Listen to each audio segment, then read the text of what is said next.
Hello, in this video I want to show you how to take the full page screenshot on the Motorola One 5G Ace. To do this you will need to open any app or website that allows you to scroll down. In this case, let's go for the settings. Click on the power key and volume down key at the same time.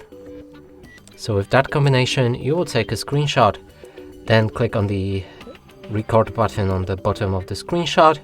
It will record the entire page.